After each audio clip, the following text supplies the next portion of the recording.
Nissan has brought back its performance sub-brand to spice up its electric family SUV. In an effort to make their cars stand out, particularly the electric ones, manufacturers have got in the habit of dusting off old names. There are storied ones like the Ford Capri and Renault 5, but the more niche ones are fair game as well. We've seen the odd Nissan Motorsport-branded Nissan Juke and GTR in Europe, but Nissan never developed Nismo into a fully fledged sub-brand like it has done in Japan. Now it's back to add some spice to the Nissan Ariya electric SUV and turn it into the Nissan Ariya Nismo. Design and styling.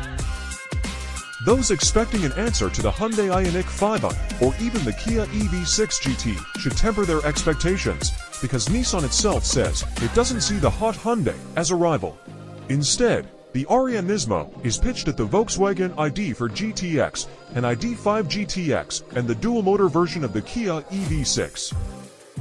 Priced at £56,620, and there are literally no options, it is indeed in line with those cars, but on paper at least, the Ariya has a list of upgrades to make it at least a little more special. It uses the same 215 bhp front and rear motors as the standard dual-motor for Urus models, but where they're held back in the standard Ariya, in the Nismo they're allowed to deploy their full power for a total of 430 bhp. In Nismo drive mode, it can send up to 60% of the power to the rear wheels. That said, because the motors are the same, that is necessarily done by throttling the front one. The engineers have tweaked the suspension as well. The rates for the springs, dampers, and anti-roll bars are subtly up across the board, but more at the back than at the front, in order to encourage turn-in. Rear rebound damping in particular is up by 67%. Somewhat surprisingly, the dampers are passive. The Nismo sits on bespoke 20-inch Enki wheels with Michelin Pilot Sportive tires. Naturally, there are plenty of sporty accents with deeper bumpers and skirts, a ducktail spoiler, and lots of red accents. Interior. Inside, it's mostly standard Ariya, but with more red accents, a few Nismo badges, and black microsuede upholstery for the seats. It's a slightly odd combination, because the Ariya is fundamentally quite a Zen lounge kind of car, which makes the sporty elements sit somewhat uneasily.